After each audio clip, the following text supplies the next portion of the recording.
Good afternoon, everyone. Welcome to Australian China Institute for Arts and Culture at Western Sydney University. My name is Jing Han. I'm the director of this institute. Before we start, I would like to acknowledge the traditional owners of the lands we're all sitting on today at various locations, particularly the Darug people of the Darug Nation, where the institute is located in Parramatta, and pay our respect to the First Nations elders, past, present, and emerging.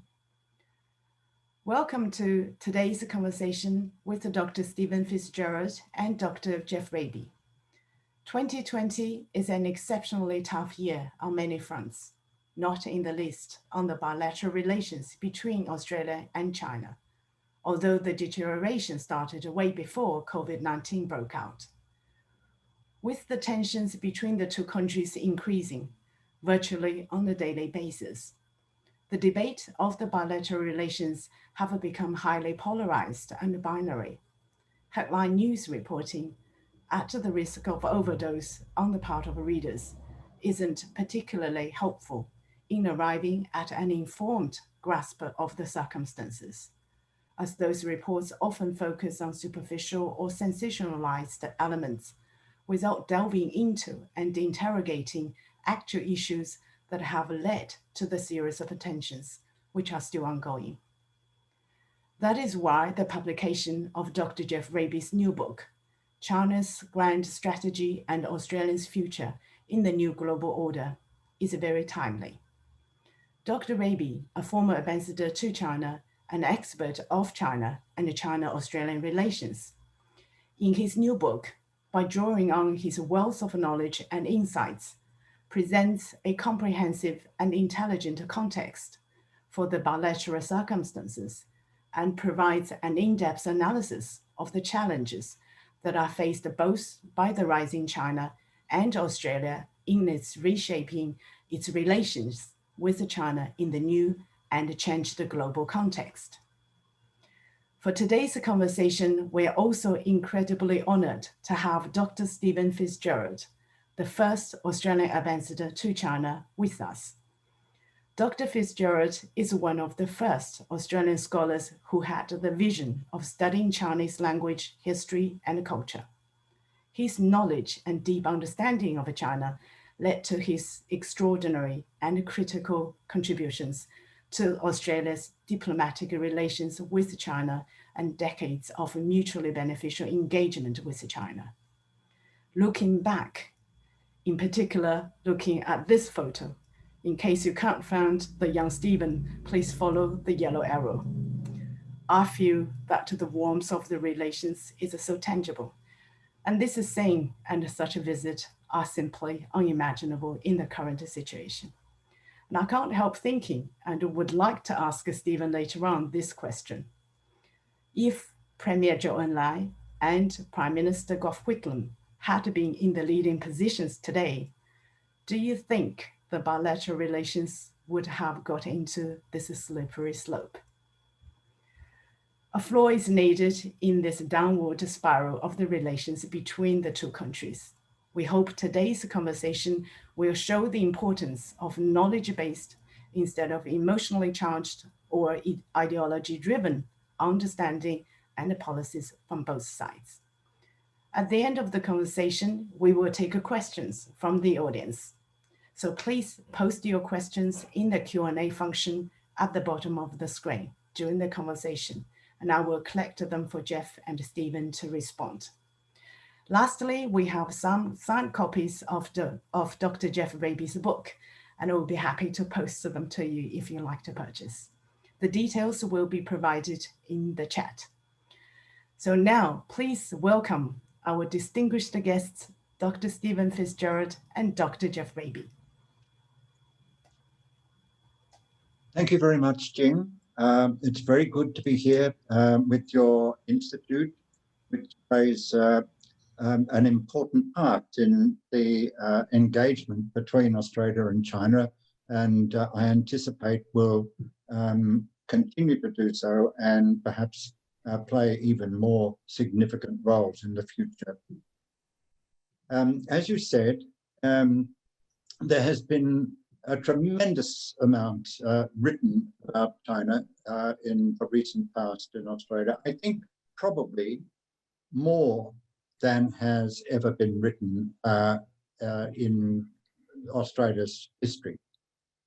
And some of it helps us to understand China and what's happening to Australia in a Chinese world, and some of it doesn't. This book by Geoff Raby is, I think, a piece of writing that really helps us to understand. In my view, it's one of the best things that's been published about China in quite a few years.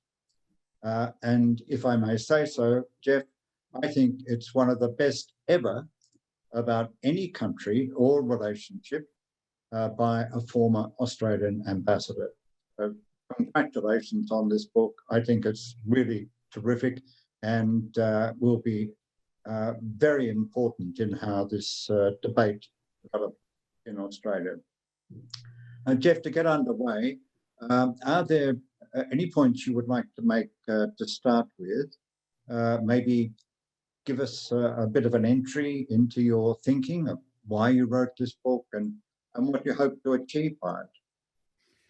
Thank you, Stephen. A very, very kind, generous introduction. And Han Jing, thank you for hosting us this afternoon. I guess in the interest of full disclosure, I should note that I'm also chair of the Australia-China Institute of Arts and Culture at Western Sydney. And it's great to see the Institute and its contribution to better relations between Australia and China and better understanding.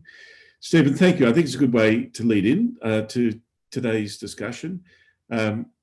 Certainly my big issue, and the one thing I really wanted to do with the book was to put the bilateral relationship, the contemporary bilateral relationship, in a much bigger global context and setting than I think it's ever been done. I also, I have to say, in all modesty, hope to make a contribution to through a better understanding of these issues through peace and stability in the region. And my thinking about this book goes back a good 8 years or more. And two books I read about 8 years ago had a very big impact on me. One was Henry Kissinger's, which I regard, very fine book about called On China. And I enjoyed the book immensely and got a lot out of it. And also he started me thinking about setting China's foreign policy in the context of grand strategy.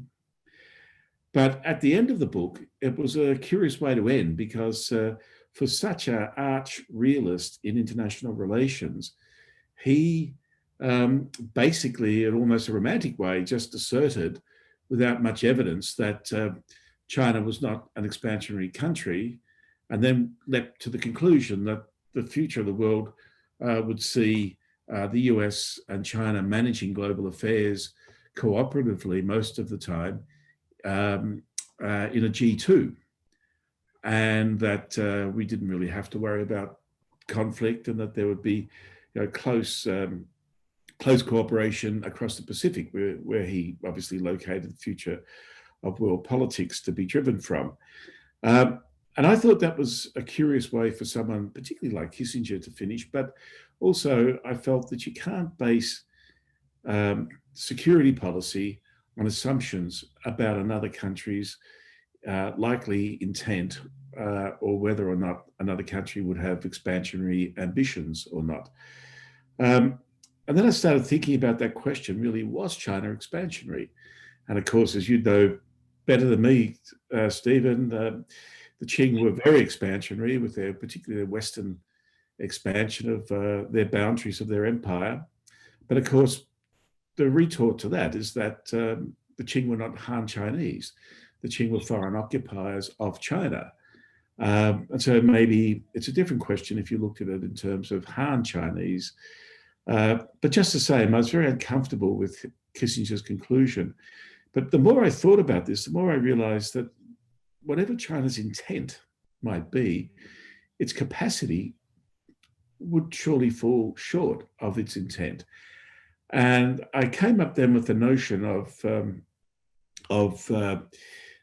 constrained superpower, or Prometheus bound, as I call it in the book, because it doesn't take very long before you realize that China's capacity, modern China, contemporary China, its capacity to project power beyond its shores is constrained by a number of very important factors over which Beijing has no control.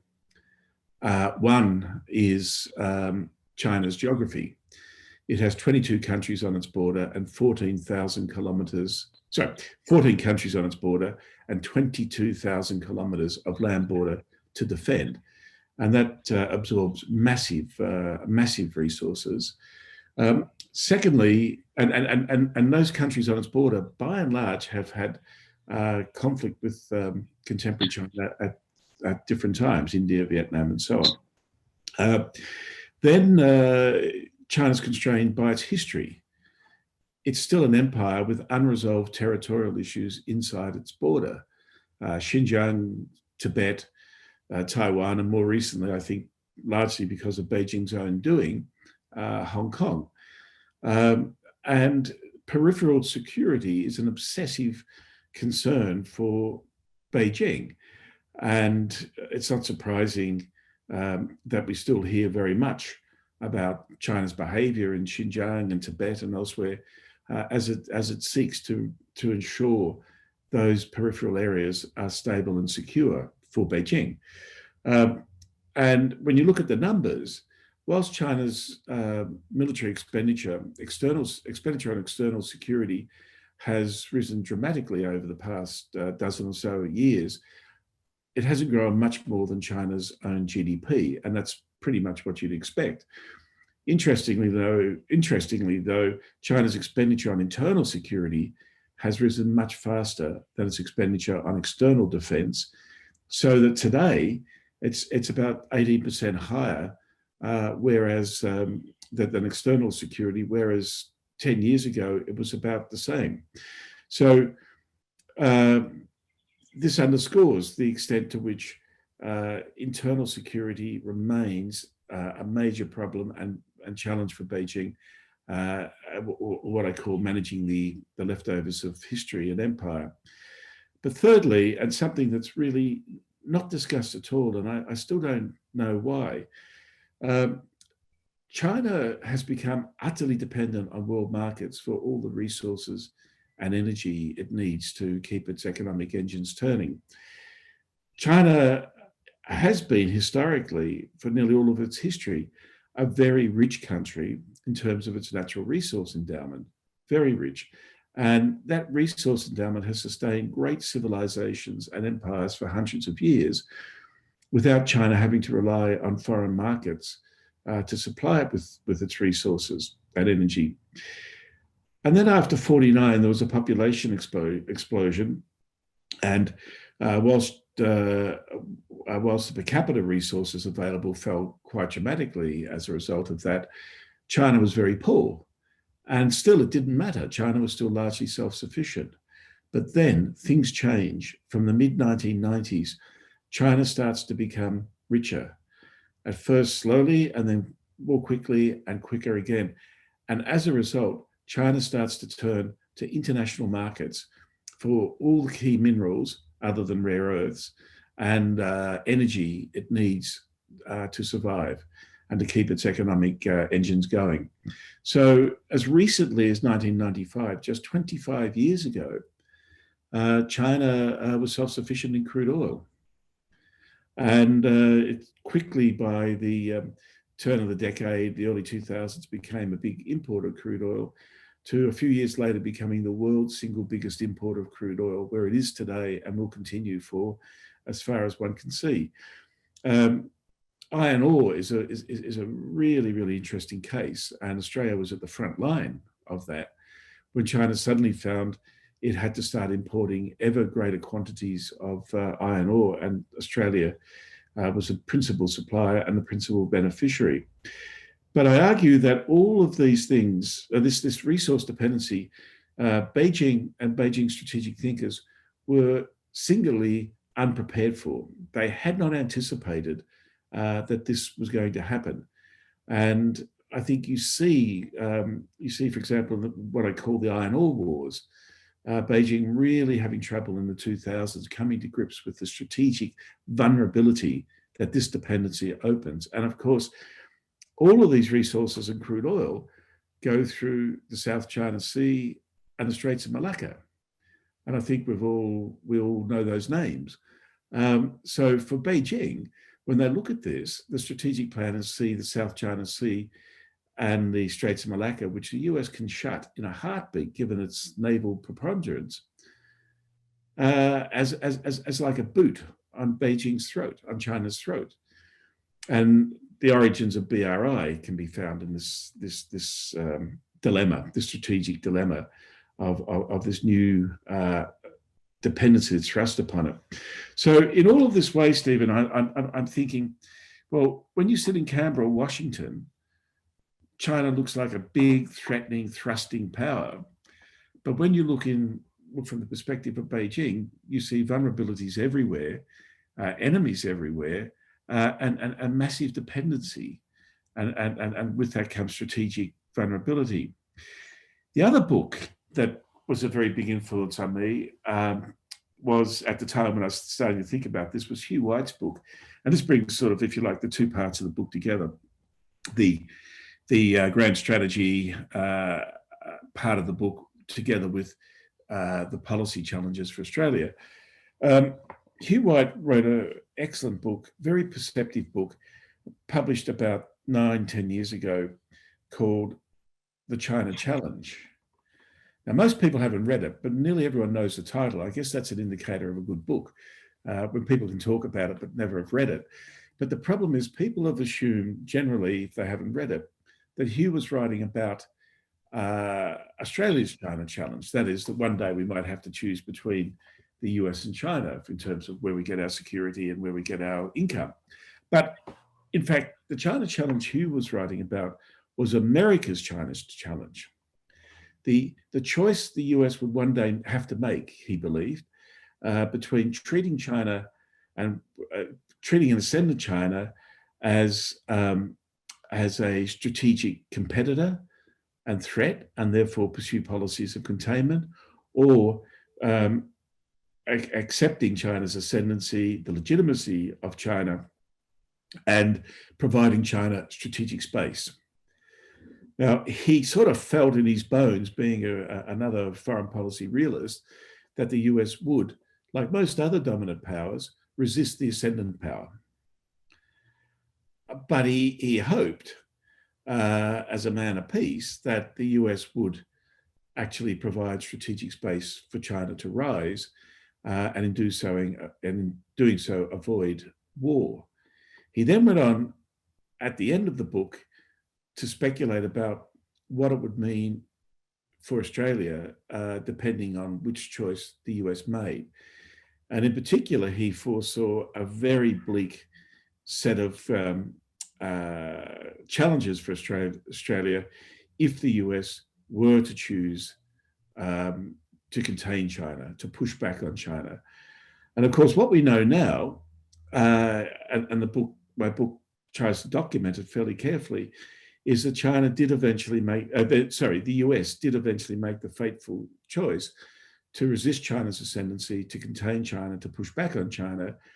And I think what we're seeing today in the Australia-China relationship are the consequences of the choice the US made, and the very real challenges it creates for Australia in trying to navigate a foreign policy in a world where the US has decided to resist China. So, in a sense, that's the genesis, and that's the if you like, Stephen, the big picture context that I hope to bring to this discourse. Thanks, Geoff. Can I take you back to the question of the constraints and vulnerabilities? It seemed to me when I read it that one of the very special aspects of this book is that you do what few others really attempt to do, and that is to try to see China and its relations with the world from a Beijing perspective. Not just kind of looking down, but to actually go around the other side of the fence, as it were, and try to see it from that way, looking out. And you've mentioned some aspects of that. But to what extent do you think that these vulnerabilities and constraints are uppermost in the minds of Xi Jinping and his close supporters?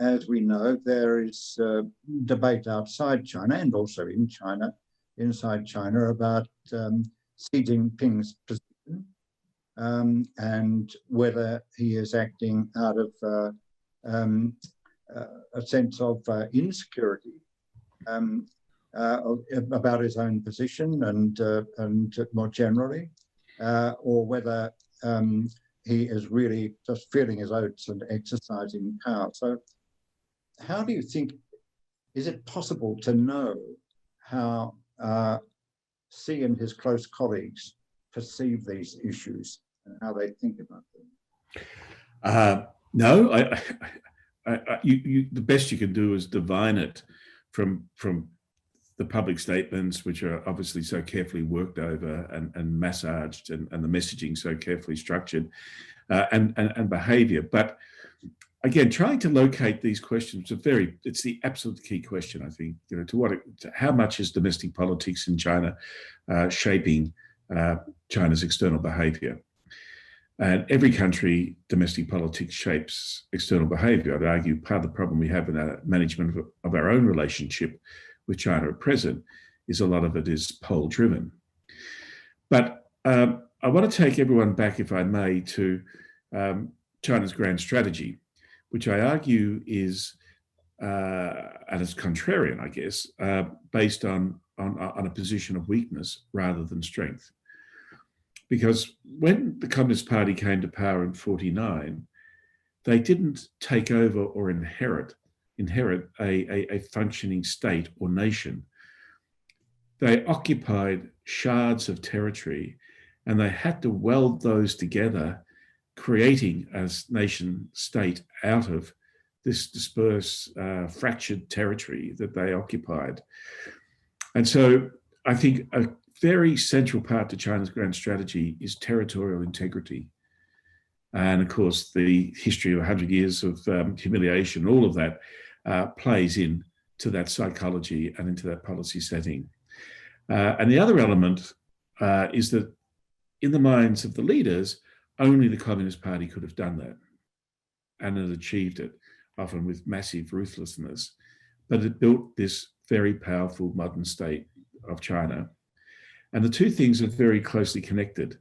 The Communist Party, in the view of the leaders, and many, many people in China, needs to control and continue in power in order to stop China fracturing, to hold the state together and to ensure territorial integrity, and vice versa. Any loss of territory, even a millimetre, would probably see the leader of the day fall. And I think if you see it in that way, it helps to understand why sometimes China seems to be, well, the Chinese leaders seems to be almost neuralgic about territory. You could think Hong Kong or the 9-dash line in the South China Sea. So these things, I think, are very powerfully mutually reinforcing. So back to your question specifically, Stephen, I think that no leader can afford to show weakness. Now, leaders like Deng Xiaoping and Zhou Enlai that you dealt with were very adept at moving positions, showed a lot of flexibility in foreign policy.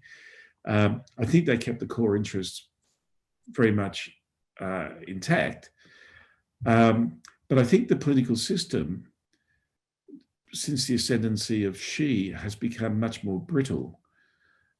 And that's because the old sort of collective leadership and the fiction, as I call it, of two terms for leaders, that had broken down by the time she took over power. When he was anointed back in October 2007, I think the old system was still working well enough for Xi to come through in an orderly, institutional way of transition. He was then, as we know, vice president for 5 years. And then in 2012, when he became president, at that time, he was challenged by Bo Xilai. And frankly, if you're Bo Xilai, there's no reason why Xi should get the job and not you. You're both princelings, you both have the same impeccable revolutionary background. And to the extent the old mechanism for transferring power had broken down, Xi assumed power through a power struggle.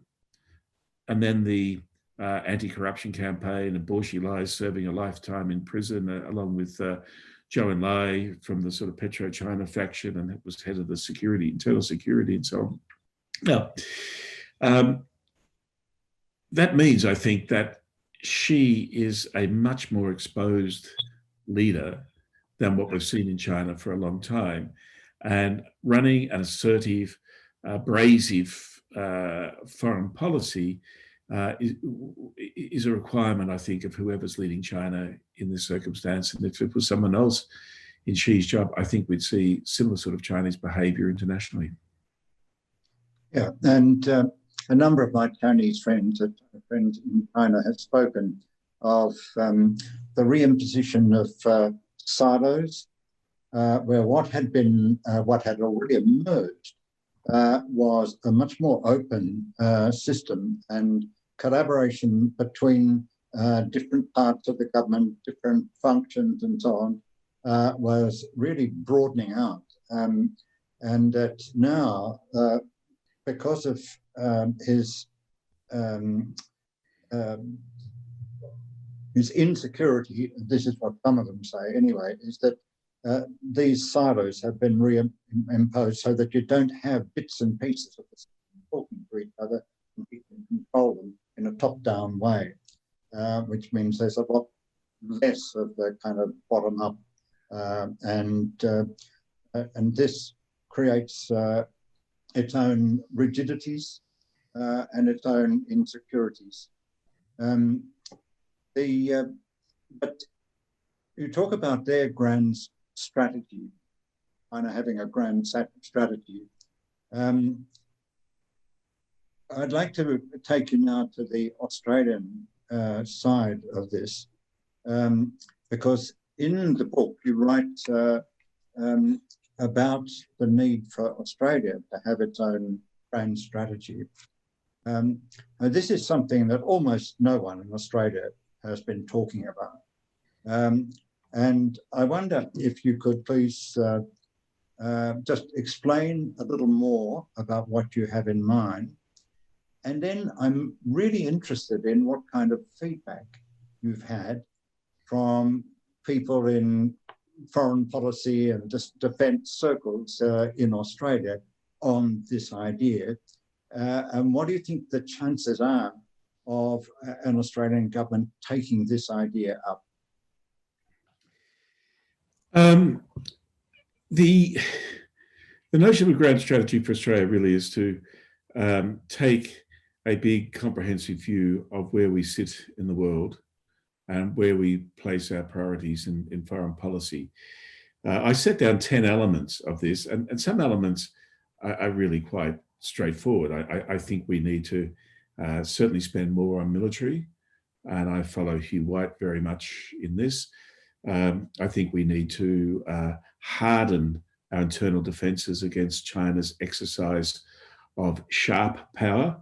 I make a very careful point about this in the book and argue that China has very little soft power, and it substitutes its lack of soft power with sharp power, which actually may even be counterproductive in terms of the exercise of soft power. And by sharp power, I mean all the sorts of state-sponsored ways of influence, including cyber and so on. So they're sort of fairly obvious things. In the sense, the government and the Australian policy is moving in those directions. But I think there's a fundamental issue for strategy that we haven't resolved and we need proper national discussion, debate about it. And that is, do we view China as a strategic competitor and ultimately as an enemy and threat? Or do we seek long-term strategic cooperation with China? Now, the moment you raise the question in those terms, you very quickly see that our strategic interests are not exactly the same as those of the US. We are far more dependent on China economically. We are part of the East Asian region, and we, 5% of the Australian population are ethnic Chinese, and many of them are very closely connected still through family with China. We are in a very different position than the United States, and we are not a dominant power. So China is not challenging us in the way it's challenging the US. I don't blame the US if they want to contain or push back on China. That's what the dominant powers do throughout history, by and large. But we aren't in that position, nor do we have any historical issues with China, and certainly no territorial issues in the way that Japan, Vietnam, India have. So we need to resolve this question. And in the book, I actually put forward my view that it needs to be resolved on the basis that we seek long-term strategic cooperation with China. And if that's the basis for our foreign policy and our security, then all the other things flow. Now, that doesn't mean that we ignore China's rise or its assertive behavior. I talk a lot about the need for us to draw ourselves much more closely to ASEAN, to countries in Southeast Asia. I wish I had written more about Indonesia. I had intended to, but I think it was just weariness and the deadline in the book that seemed to have got a light touch. But we also need, and I do talk a lot about this, a hedging strategy with China. We need with like-minded countries in the region, and we're like-minded not because we call ourselves a liberal democracy or not. We're like-minded because we feel pressure from China, and we need to hedge. And China needs to know that there will be costs for bad behavior. Now, I've set out some ideas about how that can be done. I'm sure there are many better ideas and many people can work on that. But what I do is give a framework of what that grand strategy would look like. We also need to think hard about regional security architecture. And Australia, which has been so dynamic in the region in building regional cooperative arrangements, APEC or Cambodia peace settlement or the Bali process on people smuggling, we should be active, in my view. We live in the most dangerous area in the world. Our economic commercial interests are so heavily linked into all of East Asia, not just China, but Japan, South Korea, and so on. It behoves us, in terms of our own national interest, to be trying to help build architecture in the region that would hopefully constrain arms races. It would hopefully lead to disarmament. It would deal with asymmetrical security threats like terrorism and so on. So that's what a grand strategy would lead us to do. It would also help us avoid doing what I regard as utterly counterproductive and silly things. The notion that we will condemn China over its behavior in Hong Kong in league with the Five Eyes group. The Five Eyes group is an Anglosphere intelligence sharing organisation. It's extremely valuable to Australia's security for what it was set up to do and what it hopefully will continue to do. But the notion that there would be an Anglosphere group taking on China over human rights, over behaviour in Hong Kong, or the bizarre concept of the Treasurer that there'd be a Five Eyes finance ministers group. I mean, what does that say to the region? What does, if you're in Jakarta or you're in KL or just about anywhere else in the region, those other Five Eyes don't live in the region. We do. And so these are the problems. If you don't have a grand strategy, you come up, and politicians will come up with some pretty daft ideas because there's no intellectual framework and policy structure to help you set priorities and to identify things that are worth doing in terms of advancing your interests. and things that aren't helpful in advancing your interests. So really, that's what I've been thinking about, and that's what I try and set out in the book, Stephen, with around the grand strategy. There's other elements I deal with as well. Your second part of your question is the easiest to answer. No one has expressed any view to me about anything I've said in the book. No one. I had one former colleague from DFAT who I will remain, who's still engaged in the department, who remain nameless, and that person wrote to me and said, I can't and won't comment on anything to do with the policy in the book, but I admire the book and like it very much. Yeah, I mean, I find your argument for a grand strategy for Australia very compelling, and the need for us to decide just how we're going to see China. The problem is that this requires that we start to once more to think long term. That at the moment everything has the sense of decisions being made and actions being taken without any end game in consideration.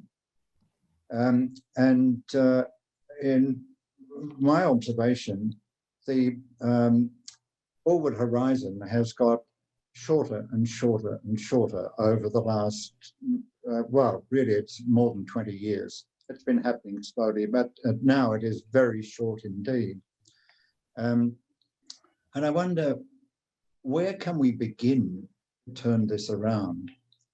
For those of us who are concerned with foreign policy and with relations with China and this new role of China and all of these issues, China and the US,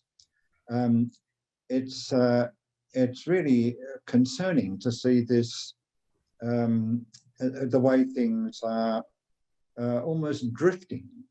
And somehow we have to find a way to stop this and to turn it around. Now, do you have any suggestions about this? Ideas? I mean, you've now launched the book, to my knowledge, about 10 or 15 times, maybe. Yes. And better than practice. Which is fantastic. And out of this, presumably there's been a certain amount of feedback from listeners and audiences and so on. But do you have any ideas about how we can do this, how we can turn it around, this situation we have at the moment in terms of thinking? Yeah, no, Stephen, it's very hard. I think, look, there has been tremendous interest in the book, tremendous. And although I've heard nothing from officialdom whatsoever, from the public, there have been so many comments from different formats like this that I've spoken in, saying, look, just thank goodness you've done the book. There's now a context, we can understand what's going on better. This is extremely helpful. So maybe we just need to, like often, build up gradually through a national conversation. There's many things in Australia that have changed that you could never imagine as a result of people engaging in a national conversation. I mean, the media is pretty terrible, but it's not entirely terrible. And there are platforms. I think it's terribly disappointed. I've written about this a couple of times in my AFR monthly column, that the Labor Party just seems to be missing in action. Now, I know it's difficult with the state of hysteria in Canberra inside the bubble about China, but there are many, many ways that Labor could raise questions. I'm not expecting them to have answers, but they are a very powerful voice in the country, the opposition, the formal opposition. I'll give you an example, Stephen, and I had in one of my columns, but it still amazes me. I try to help Labor give them some attack points, but without buying into China good, China bad, the binary discussion, as Han Jing mentioned, you're either a sycophant or you're hostile. So, for example, in August, there was a sail through the South China Sea, not a FONOPS, it wasn't inside the 8-kilometre exclusion zone that China's declared unilaterally, but there was a sail through and there was a US carrier fleet. We know what they're like, ships everywhere and massive assets. Australia had 5. Now that is a very big share of the entire Australian naval assets. 5 in the sail through. And Japan had 1 out of a navy many times greater in size than the Australian Navy. Now, surely the opposition could have followed that up and said, well, does this mean that Australia is going to do the heavy lifting for security in the South China Sea and not Japan? These are legitimate questions, but the opposition has been so cowed in this that they don't even use those as potential attack points into the government. And I think it's a legitimate question. Now, of course, on that particular example, you know how it works. Beijing's looking at this, and a US carrier fleet, they sail through every day. That's what you expect the US to do. Then Beijing looks at 5 Australian assets. Like, what's going on? Is Australia that committed to the region? But Japan has 1. The poor Japanese, they've been lent on by the Americans, and this is all they would contribute. It's about how we manage these relationships and the signaling and the lack of diplomacy and messaging around our actions is a very big problem. But the government has to be held to account. But I just want to go back to your earlier point, Stephen. Absolutely. All we have now are tactics and no strategy. As you say, there is no endpoint. And we've been involved since March in a tit-for-tat retaliation with China because they upset us so badly over their response to the call for a COVID-19 inquiry, which itself was so ill judged by us, not because of the substance, but by the diplomacy. But to what end?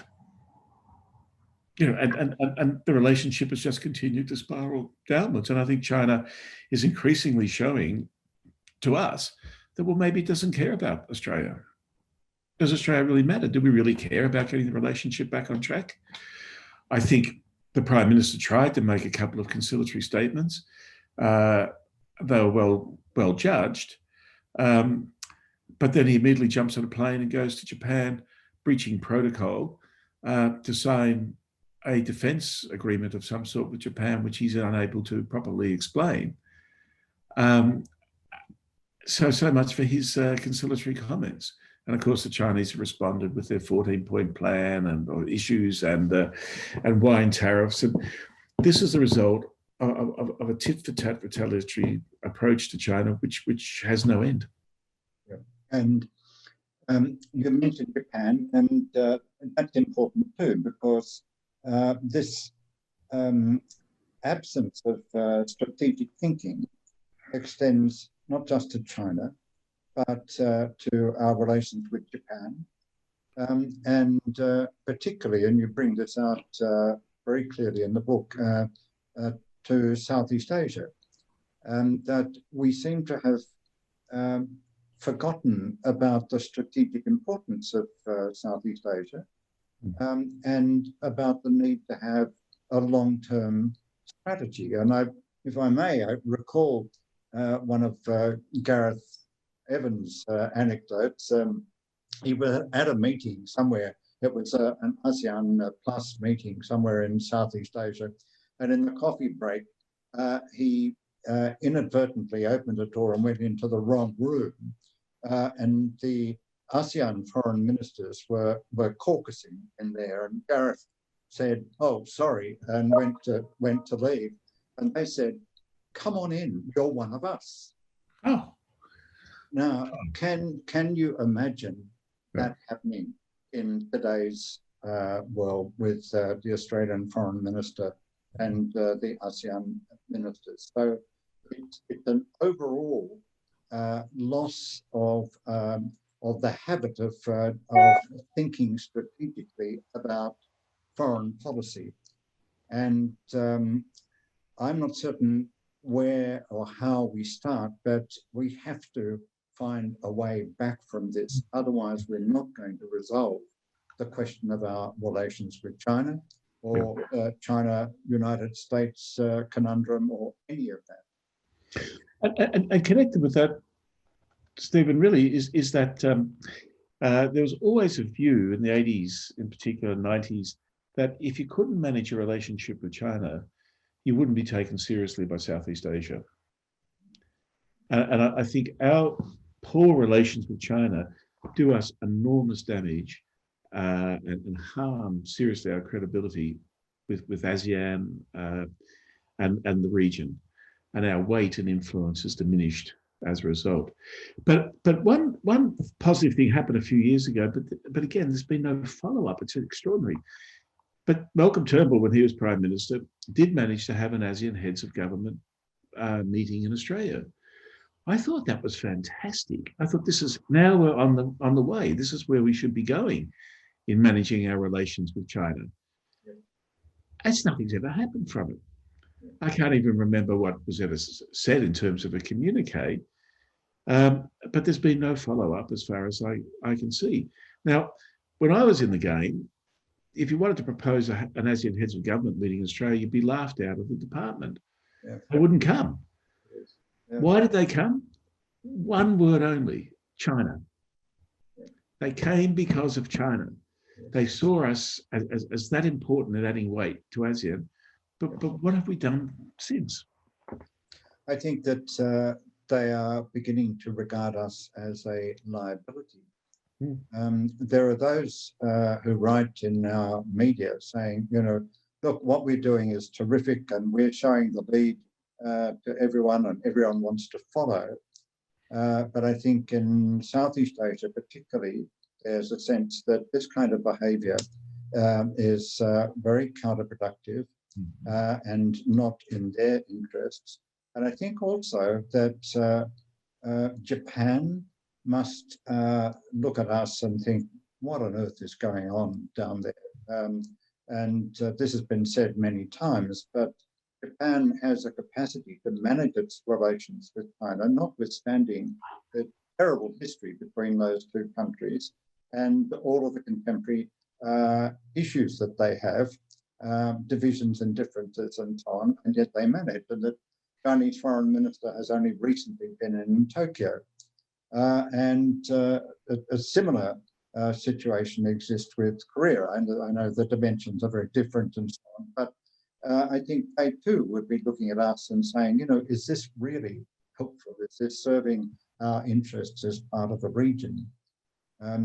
It still doesn't answer my question. I am not at this stage able to answer my question. How do you turn it around? Well, I really don't know how you turn it around now. As I said, it would be helpful if the opposition provided some leadership on some of these issues. I think we hopefully will have a quiet period and hopefully we won't do anything silly for a while. And, you know, there's a new American administration coming in. Sorry. Yeah, I was going to say, and I think with the new American administration under Biden, one thing we can be sure is the rhetoric and tone of the relationship will change. And secondly, Biden has made it clear that he seeks to cooperate with China in some areas. He has a sort of twin strategy of strategic cooperation and strategic competition. But on things like the global commons, climate change, pandemics, and so on, he will want to cooperate with China at the global level. And to do that, you're going to have good bilateral relations with China. I have one possibility about how it might be turned around, but it's predicated on there being a will on the part of the Australian government, and that is to emulate what the Japanese have been doing since before they had diplomatic relations with China. They have this practice of having people who have an entree in Beijing who quietly go back and forth, and there's no fanfare about it. There's no sudden dramatic announcement that the Prime Minister is going to visit until such time as all of the kind of the routes have been bound as the Japanese say, and it's done quietly and privately. And it started with a man called Takasaki and in China, Liao Chengzhi, and they put it together. And this kind of arrangement has continued ever since. We don't have that. We don't have someone who is a quiet, private envoy who can just move back and forth and hook things up a little at each end and find some common ground. So I think we need to be trying to persuade both governments, I guess, to engage in this kind of diplomacy. It means you're not going through the front door. You're going through the back door, but you know, if that's going to work, that's what we need. Yeah, obviously that would be immensely helpful. As you were speaking, I was reminded, and it won't happen now again, but I am reminded of 2009 when we had a very difficult time in our relations with China. We had all the issues over the Iron Ore Wars, the arrest of Stern, who some intemperate statements by our Prime Minister on the significant anniversary of Tiananmen Square and on bloodshed in the streets of Urumqi in Xinjiang as a result of riots. And we were in a very difficult time. Canberra was interesting then, very similar to today. Canberra was the hairy-chested dominated policy discussion. Any suggestion that we would engage or talk was seen as appeasement. It was all the same nonsense you hear now was being said then.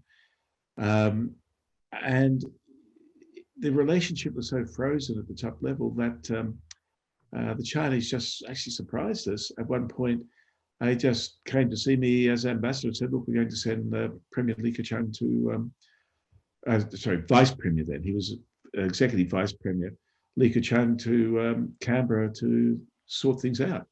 He came at very short notice. I think he spent less than 30 hours on the ground. But he and Prime Minister Rudd at the time developed a joint communique on how to manage the relationship. And that itself was significant because up until then, the standard line in Canberra was we will never sign a joint communique with the Chinese. They'll only out-negotiate us. I mean, all of that. But that communique just put the relationship back on track and things have been pretty good until the last few years. Do you want to come in at this point? I think we've talked a lot, and I think there are quite a lot of questions coming through. So we may give some time to the audience for their questions. Yeah. So interesting listening to you two. I'll ask my first question, being the host. You both mentioned Japan as a good example, you know, managing the relationship with China, as well as in the global context, particularly with America as ally. So my question is straightforward. Do you think Japan is the model for Australian to follow? Second part is, do you think Japan being an Asian country makes a difference to the way that they relate to China? Well, if it's for me, Hanji, I'd say on the first, no, not really. Japan, or as Stephen said, South Korea, many other countries, even New Zealand, we should talk more about New Zealand, particularly because the people in Canberra will hate to hear it. But they show you that it can be done. I don't think that anyone's a model because we're all very different, but they show you it can be done. You can be, you know, true to your values, which seems to be an obsession in Canberra. You can have two different sorts of political systems. You can also have very close alliance relationships with the United States and still manage your relations in a constructive way that advances the interests of both countries. So on that, I think Japan isn't a model. What was your second question? Second part is that Japan manages the relationship. Is that make a difference being the Asian country? I see. Yeah, I think very much. I agree with that. And I also agree that it's not a model so much as developing the habit of mind of learning from others. learning from that you don't have to follow everything they do, and it can't be a model because there are so many differences. But learning from what they're doing, learning from what the South Koreans, what the ASEANs are doing, whether it's Singapore or Vietnam or even Cambodia, which often excites a lot of contempt in Canberra. But nevertheless, they have an issue. They have to manage this giant, which is, just up there as far as they're concerned. And there's a lot to be learned from all of our neighbours. So we have to start again to learn from what they're doing and how they manage these big issues. The question is for Geoff. The first question actually we received when this person registered. So I have to give the person the first spot. Geoff, do you think China's grand strategy that is driving the shift in global dynamics comes from its culture, thoughts, and traditional values? They're all important elements. They're all important elements. But I guess for me, I'd put most weight on geography and history. That's where and I think I explained that at the outset. Okay, the first question from the Q&A is to two ambassadors. Australia has acted quite aggressively towards China recently, condemning China for COVID management to support Hong Kong. May I ask, what benefit does Australia get out of this? Why not stay low-key and keep a relatively positive relationship with China? How much does Australian diplomatic policy influenced by the US? Stephen, I might have a crack first, if you don't mind. But look, there's something I wanted to say, and this really brings it up, that I mean, China's also behaved badly and aggressively and abrasively. But the view in Canberra is that nothing else has changed, that only China has changed. We in Australia have not changed. We don't have to do anything, and we're somehow victims. And this is a very strange position to put us in, because it makes us hostage to China. It means that our future and fortunes depend on whether China feels like it wants to change or not. I mean, the reality is our response to China's actions, our forthrightness, say, for example, the South China Sea, we were the most strident, we were the most forceful in the representations we were making to China. And you can just go through one after the other. Malcolm Turnbull, when he was Prime Minister, announcing the anti-foreign interference law. Great law. We should have had it a long time ago. Politicians should explain why we haven't had it earlier. But there's no need to paraphrase Mao Zedong and make it all about China. Anti-foreign interference should be against all countries. So, it's not that only China's changed. It's that we have handled China in a particular way, which has been ourselves abrasive and aggressive. And I agree with the statement that we should learn to be much more diplomatic and manage our way through these issues, not seek confrontation because it makes us feel good.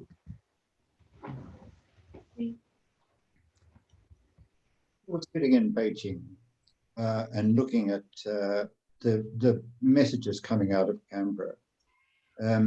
I think it would not be difficult to get to the point that they've arrived at. It was not sparked by COVID or our Foreign Minister's statement about COVID, although that was a contributing factor. It goes back before then for at least a couple of years. And with increasing frequency, every week or every few days, there is something coming out of Canberra or in the media, which is kind of from Canberra, which is immensely critical of China. And even when there is nothing actually to complain about, like the so-called naval base that was going to be built in Vanuatu, well, whoops, that doesn't disappear. But that was a headline that ran for several days or over a week. This kind of thing. So day in and day out, they are reading the messages, and if and I know they're a big power, and you could say, well, just be a bit more broad-minded about it. But any government, looking at another government with which it has a close economic relationship, and seeing this kind of message coming in incessantly, you would start to think, well, what is this about? And, let's respond. Now, you can argue about the nature of the response, and I don't agree with some of it. Some of it I find perfectly easy to understand. I agree. Sometimes when I hear both sides fighting, I often think, we've been taught and consistently about communication skills. One is how to, it's not about what you see, but how you see it, and also what outcomes you want to achieve. So it's a focus on the outcome rather than, just the theory. So often you hear both sides, they don't hear the heed to those communication, requirements. Hedging, sorry to come in, but there's an important point underlies this. I mean, why is it happening? Why have we, over the last few years, as Stephen said, moved to a discourse that has been characterised?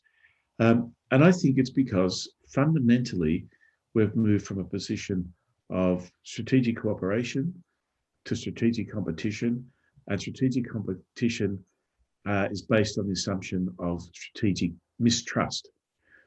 And so many of the things that are said seem to derive from that. And I'll give you a concrete example. That's the woeful, shameful thing Senator Betts did by asking the Chinese in the Senate committee to swear allegiance, or if it wasn't swear allegiance, to certainly disavow the Chinese Communist Party. And that upset a lot of Chinese, ethnic Chinese Australian citizens, as well as, of course, I think we do not appreciate how that was received in Beijing. Now, I've had no first-hand engagement on that, but I can just imagine. But then, a week later, the Secretary of Foreign Affairs and Trade, when asked in Senate estimates, her view on that, said merely that Betts had made a tactical error because the Chinese could use that against us. That's what I mean by the mistakes you make and the damage you do when the assumption is just strategic mistrust and conflict. The easiest thing for the Secretary of the Department to have done was to say, we disagree, it's not Australia's values, we aren't those sort of people, that's not like us. And that would have resonated so strongly in Beijing. Yes, it does make us, or feel that the government actually supported him. Yes, exactly. Because don't forget, the Secretary of DFAT is equivalent to the Foreign Minister, Wang Yi, not Wang Yi. And so when that's said by an official at that level, Beijing just believes that Betts was speaking effectively on behalf of the government, because the head of the department didn't disagree. Well, Prime Minister didn't disagree either. So yes, yeah, that was a very strong, I think, statement, and that was so outrageous to many people. And I remember Jan Fran said on Q&A, said very well, it's basically questioning, are you Australian enough? It's just because of your descendants, you're coming from which particular country. And that's just totally against the Australian value. But I had always wanted to ask Senator, the question is, as a MP and Senator in the government, are you ashamed of the behavior that the government did to First Nation people? So that would be the legitimate question. Do you denounce the government for doing that?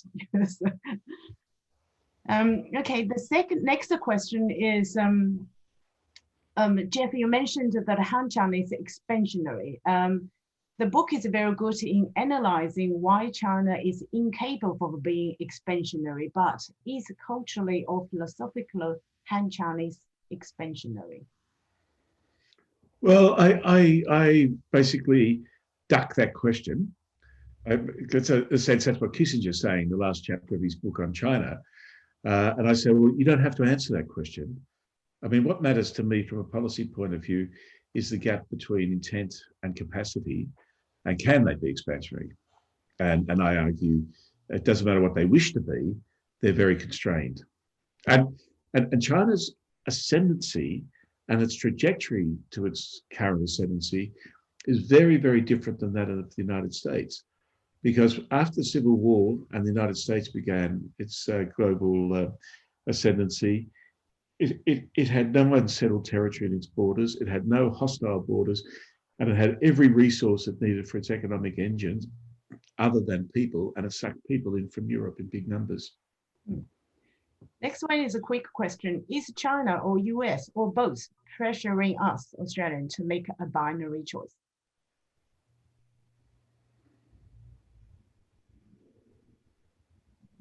Who's that to? I think either of you. I mean, it's a very straightforward question. So what do you think? Is it China or US or both pressuring Australia to make a binary choice? You have a crack, Stephen? Well, to some extent, yes, both. I mean, if you read the statement by the United States ambassador to Canberra about a week ago, about Australia and China, clearly that some, in fact, said that this was an interference in Australia's internal affairs. But, you know, leave that aside. I mean, this was clearly seeking just to up the ante and put pressure on Australia and saying to Australia, this is where you have to stand and we're going to stand with you. By the same token, the Chinese certainly want to pressure us. However, there is a condition for that. From the very beginning of our diplomatic relations, China accepted that we had a special relationship with the United States. And they understood that there was an alliance, and that in the discussions between Whitlam and Joe and I, before we had diplomatic relations in 1971, Joe and I accepted that, and he accepted that if Labor won government, there would be diplomatic relations in full knowledge of that relationship with the United States. So China has been prepared to accept that, so long as that does not mean that the nature of that relationship is inimical to the nature of our relationship with China. And so this is where it has changed. And I think there is no doubt that the Chinese would like us to back away from that position. I mean, it would be naive to think that they wanted anything else. So yes, it's coming from both sides. Geoff, would you like to add, or we move on? I think that's. I agree with all of that, and you know, these are we're caught in the vice of ascendant power challenging dominant power, and it's a big it's a big challenge for us to navigate our way through that. But you know, I think Stephen's very, very interesting comments about the origin of the relationship with China shows that, you know, we can and have in the past found ways of navigating our way through these issues. I don't think they're unresolvable. We have quite a number of questions of people who, you know, obviously have lots of questions to ask you. The next one is from Tim. Tim said, "It's China's demography one of its vulnerabilities?" Geoff. Yeah, look, everyone's aware of China's aging. It reached its dependency ratio started rising about 5 years ago, and China is challenged by the old cliche of getting old before it gets rich. But to that I say, you know, population as a drag is really a function of productivity, and as long as China can keep raising productivity, then population itself and of itself is not such a big issue. So I'm less concerned about population as a constraint on China, and certainly I think it's what you see in a huge investment in AI and moving up the technological ladder in production, all of which points to the Chinese leadership being very aware that they have to work on continuing to raise productivity. Stephen, would you like to add on, or? No, not at this point. Okay. Next question is anonymous, from anonymous person. How can Australia craft an effective space diplomacy strategy vis-a-vis China and the US? Will the narrative in a non-traditional domain like space reflect the narrative of a great power contestation we have on the ground? Geoff, would you like to go first? Well, I think we were talking a lot about that in terms of Australia developing its own grand strategy, how we develop a hedging strategy, how we become more active in building regional architecture to manage the contest between the great powers. And we need to find areas for strategic cooperation. And as I said, there will also be areas for strategic cooperation between China and the US. And I think Biden's made that clear. And certainly one thing I say in my book, we haven't really talked about the new order as I see it in the book. But the new order already consists of basically two bounded orders: the old order led by the US and an order that has China very much at the head of it. And these orders will cooperate where it's in the interests of the dominant powers, and will be in contest in other areas. But the thing to remember is that China already, in my view, is the dominant power from Beijing to Warsaw. China is the dominant power in Eurasia, and it's been able to position itself there largely because Russia has been pushed by the Europeans and the Americans further and further towards China. And China has very cleverly taken advantage of that. So whilst we are mesmerized sitting in Canberra or Washington by the South China Sea and the contest in East Asia, whilst that's been going on, China has established itself as a dominant power in Eurasia. And historically, Eurasia has been the pivot that shaped global politics. Stephen, would you like to add? Okay. The next question is from Ken. Does Australia have the necessary skills in Canberra at present to recover our relationship in a reasonable time? Or are we destined to a prolonged, uncomfortable relationship? I'm sure that's the question sitting on many people's mind.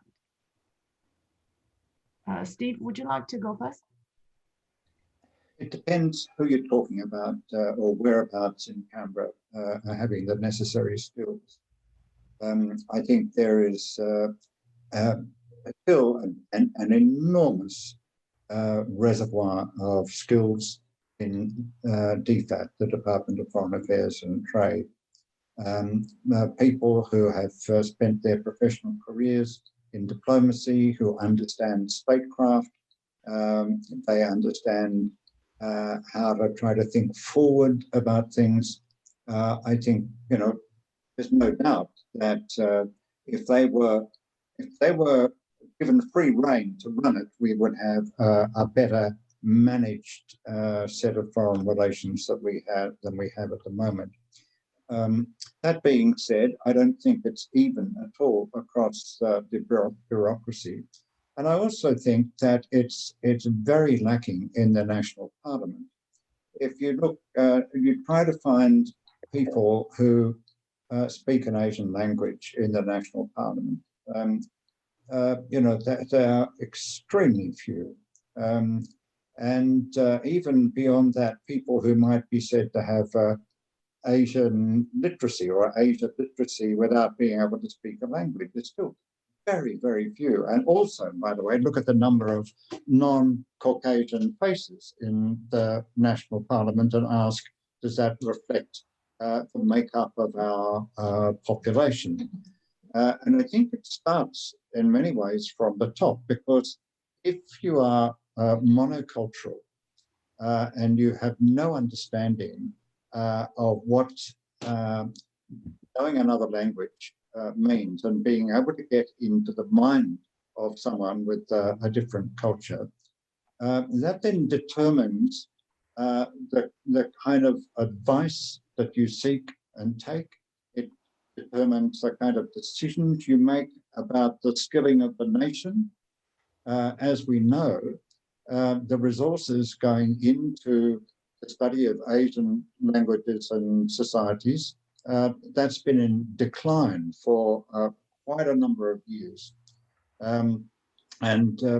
Programs are dropping out of universities, and the pressure on this is increased by the recent developments in terms of the funding of universities. Now, if we do that, we're not going to have people with those skills coming through, but you've got to have the comprehension at the top that this is a national need.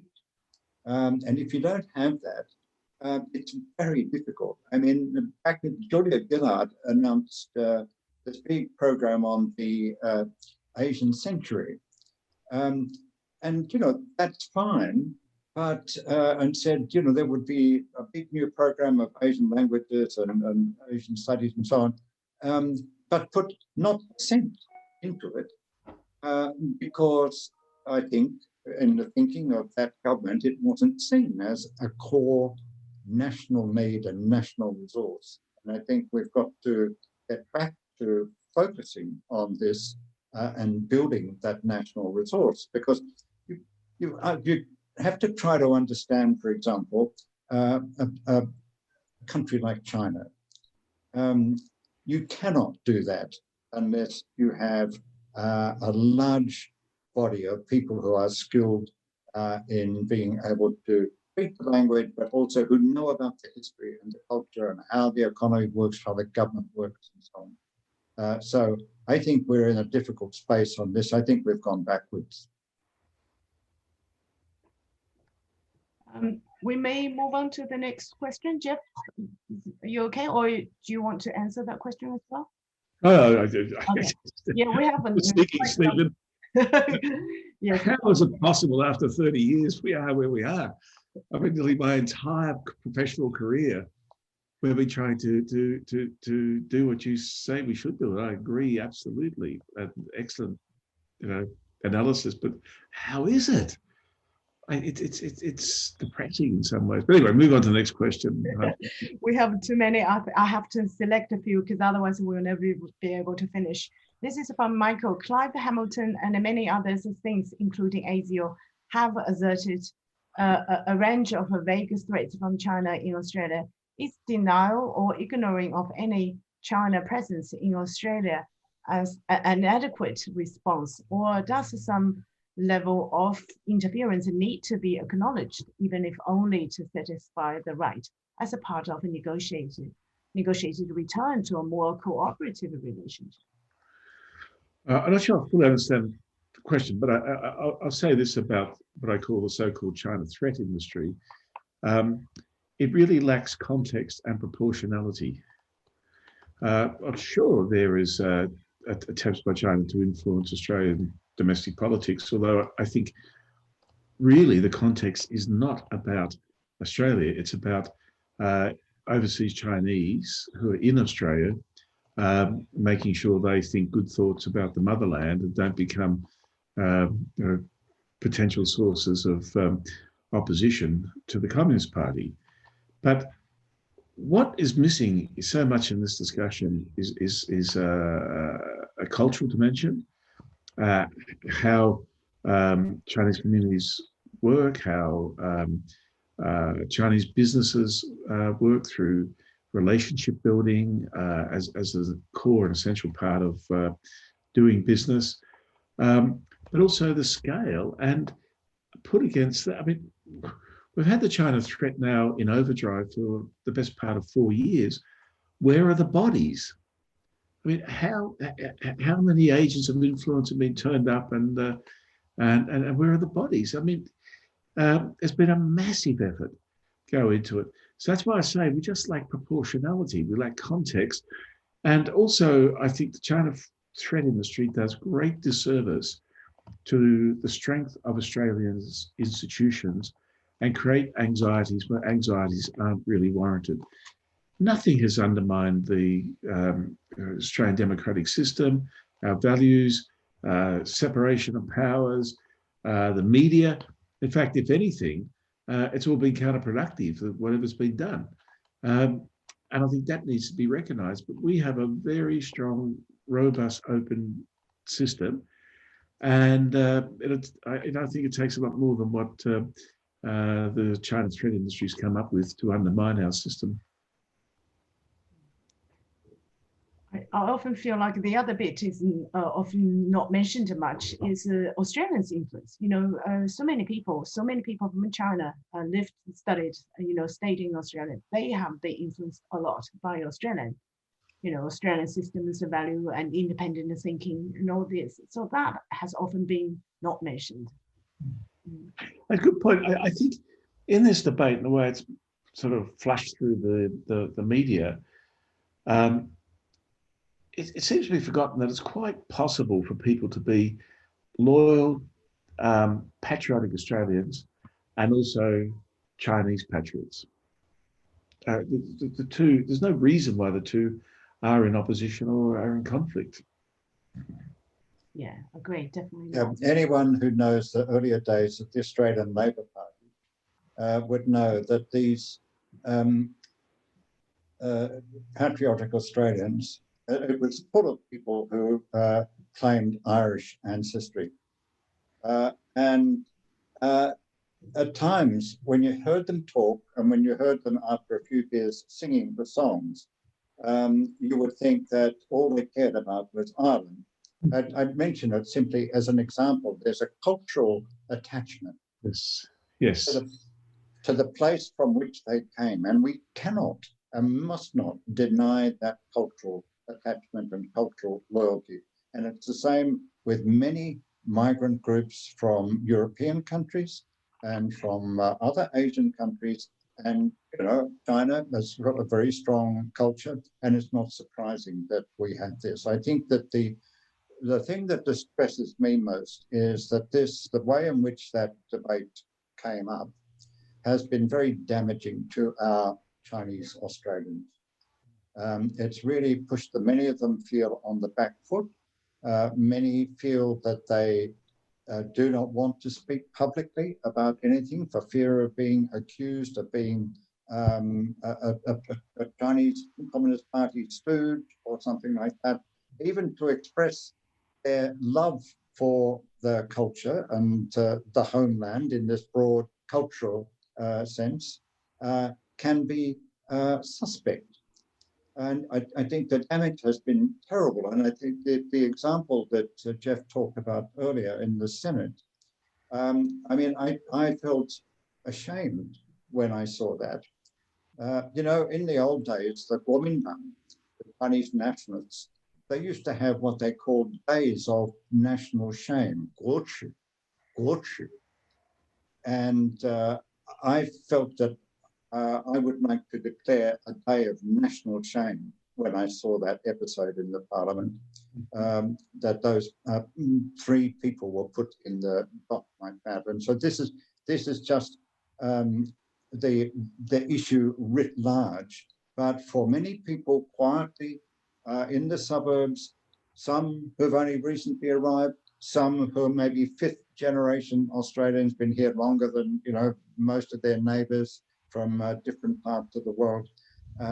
This is most distressing, and we have to find a way to do something about that and to bring out the enormous positive about the contribution to this society historically and in contemporary Australia of our Chinese Australians. We have to assert it, and it's not good enough to stand up one day when something nasty has happened and say, oh, Chinese Australians, we value them. Forget about that for the next 6 to 9 months.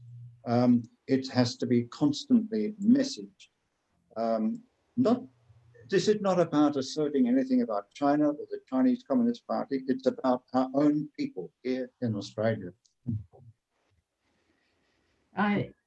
Again, another aspect to that is like these people actually can be and have been a great asset in working out the relationship, in bridging the relationship between the two cultures and two countries and two nations. So they are actually most valuable because they understand both and to a great depth. Two last questions, because otherwise we will never be leaving this session at all.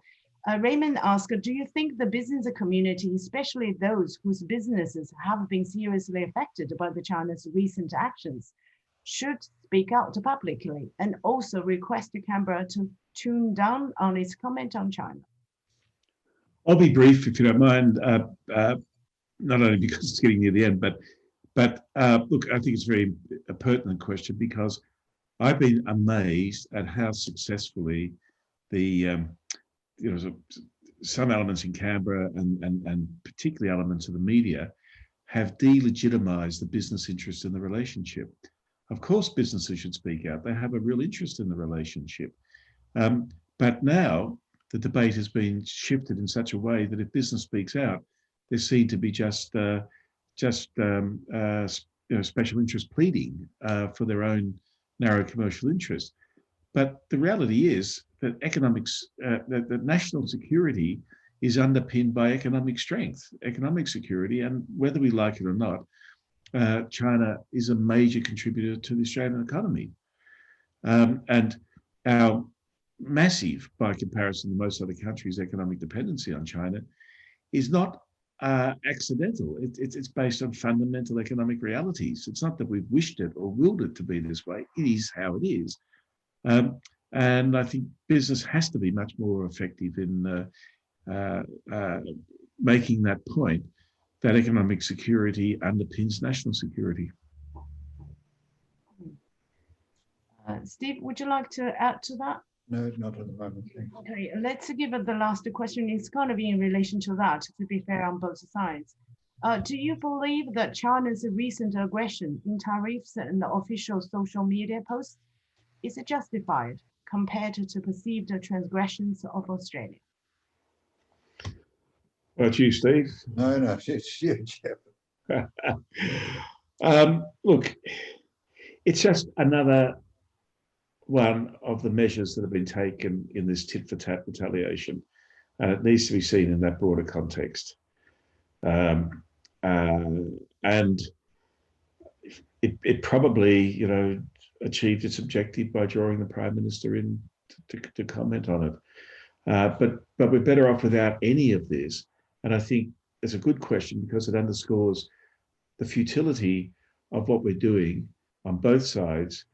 But for us, because we can only control our side, we are doing these things without strategy and any focus on an end point, which is a point Steve was making earlier. I can't help squeezing in the last question, because this one is really very good question asked. Are you underestimating the potential influence on policy formulation in the future of the growing body of Chinese intellectuals and the younger Chinese generation who have a wider education? You mean, is that about in China? I suppose it can be both ways. Yeah. Well, certainly. I mean, in China, I remember when I was in China in the 80s, we despaired of the fact that all the leadership had been, most of the key people in the leadership had been educated in the Soviet Union. And we all wished for the day when the Chinese leadership would be educated in the United States. Well, that day has come, and it's very much with us. And one of the most influential people in President Xi Jinping's circle, Liu He, has got a PhD from a North American top university and speaks fabulous English. And Premier Li Keqiang speaks excellent English, and I think, if not Western educated, has had huge exposure. I think what you've got is policy in China that reflects China's conditions, and I don't think there's any lack these days of an international perspective in China at the leadership level. And I think it goes to another point, which I'll finish on, but it's so hard to keep abreast of the contemporary reality in China because things have changed in such a dramatic way and so quickly. But I think there's no shortage of an international perspective in Beijing. And there's no shortage of internal debate. There are problems with certain people speaking publicly, but domestically there is a huge amount of debate about the nature of the political system and its future, the future of China, and not just about international issues, about all of these domestic issues and all these highly educated people, including not only the young, but the generation, a bit before them. And they will help to shape things. It is difficult in the present climate to bring about change, but let us not be under any illusion. There is a lot of discussion going on and furious debate. I can't agree with more. I think the younger generation are the hope of any country. Australia and China. Our younger generation in Australia, they are going to change Australia, definitely for sure. Their views and their thoughts and their education. So will young people in China too. So I have a strong belief that China will change, and Australia will too. And we hope that both in a positive and a collaborative way. And thank you, Geoff, and thank you, Stephen, so much for this wonderful conversation and for your insights and for your generosity of your time and knowledge. And thank you so much, audience, and for your participation. I'm so sorry that we can't go through all the questions. We have extended 33 minutes already. So hopefully next time when we have the similar functions, you can still attend. And then we can go on. Thank you so much and have a good evening. Thank you, Hedging. Thank you very much. Thank you. Thanks, David. Thank you. Thanks, Geoff.